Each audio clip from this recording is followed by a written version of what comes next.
The Houthis say they are keeping relentless pressure on Saudi Arabia through strikes on military and maritime targets. The Houthis claim Sareda has become a graveyard for hostile reconnaissance and combat drones.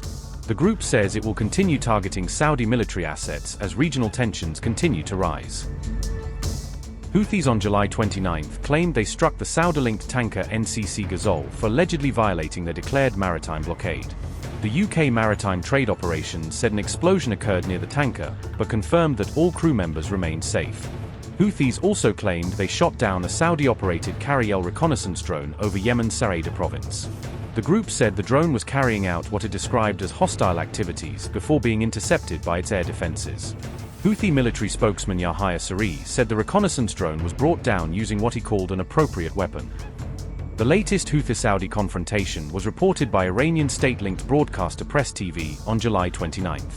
Houthi-affiliated media claimed the Karayel was the fifth drone of its type shot down by the group's air defense units. On July 19, the Houthis announced what they described as a reciprocal naval blockade targeting Saudi Arabia, according to Al Jazeera. Houthi official Daifallah al-Shami said military operations would continue until Saudi Arabia ended its blockade imposed on Yemen.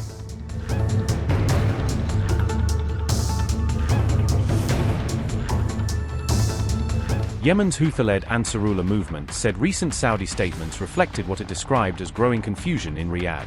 The Houthis said the Saudi accusations came after Yemeni forces launched strikes on Aramco facilities in Jazan and Yanbu.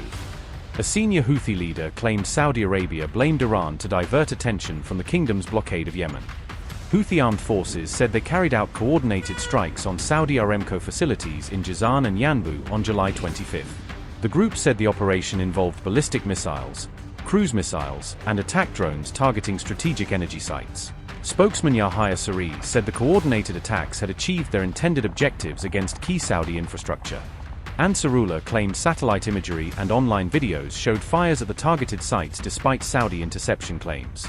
Senior Houthi official Ali al-Shami said Riyadh's response reflected growing pressure from the group's expanding strike capabilities. The Houthis said their siege-for-siege policy was a response to years of blockade imposed on the Yemeni people.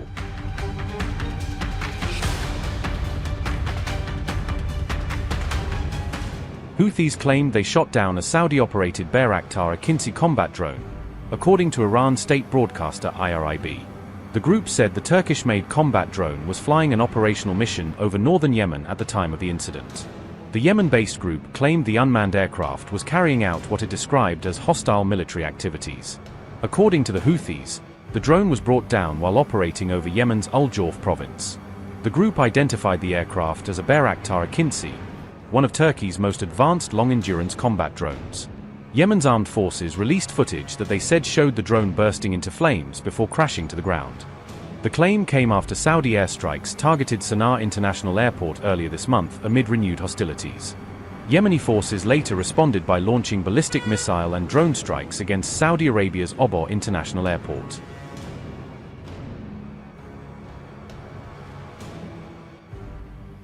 Clashes erupted between Yemeni forces and Saudi-backed militias in Yemen's Al-Jawf province, according to Press TV. Airstrikes also targeted Houthi reinforcements in Marib and Al-Jawf provinces, Yemen TV reported, as fighting intensified. The broadcaster said the strikes hit missile launchers, Katyusha rocket sites and weapons depots used by Houthi forces. According to the reports, the airstrikes also targeted Houthi positions in the Al-Juba, Al-Safra, and Majzar districts. Yemen TV reported that several Houthi fighters, including missile specialists, were killed during the latest strikes. The escalation followed recent Houthi threats to target Saudi-linked commercial shipping operating in the Red Sea. The Houthis had earlier announced a maritime ban on Saudi Arabia, warning vessels transiting through the Bab al-Mandab Strait.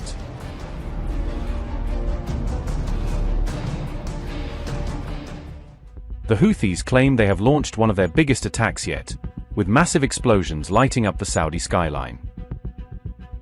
Yemeni missile and drone strikes reportedly triggered huge fireballs across multiple locations in Saudi Arabia. Several Saudi cities reportedly came under attack as the Houthis opened a new front in the expanding regional conflict. Reports say Jazan, Yanbu, and Damad were rocked by powerful explosions during the overnight strikes. The Houthis appear to be expanding their target list, hitting energy sites, airports, and critical infrastructure.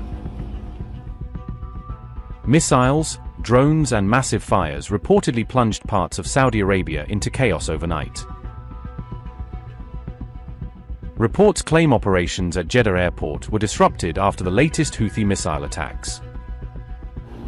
Saudi Arabia's strategic energy infrastructure has once again come under heavy pressure. Fresh Houthi strikes reportedly targeted multiple high-value Saudi military and economic sites.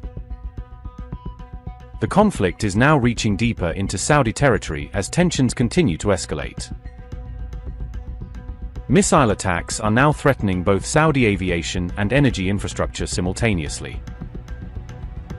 The latest barrage suggests the regional conflict is entering an even more dangerous phase.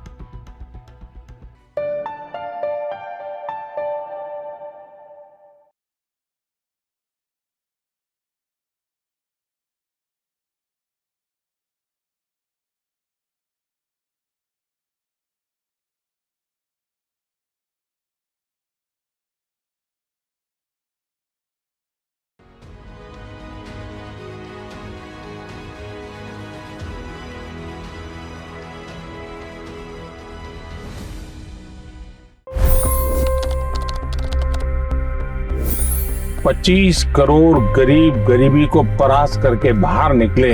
For the good of our nation, let's work together and let's truly make America great again. The fastest news breaks. Requested PM saying that look, you will have to speak to Putin and to Zelensky. The biggest newsmakers. The relationship with India is probably the most important bilateral relationship the US will have for the rest of this century. The capital delivered quite an election result today. Expert analysis. The million-dollar question today is how to stop this dance of death. Ground reports. I'm standing at the crossroad of the Kumbh Mela. Behind me are more than 100 entry ghats. Long-form interviews. Exclusionary politics is reflected in Manipur case as well. You don't bother because this is a small state. Have you ever wondered what happens when a banking dynasty meets tides of world history, intrigue, and a dash of myth? Why exactly did the US topple the Sheikh Hasina government? HT videos. We don't just break news, we break it down.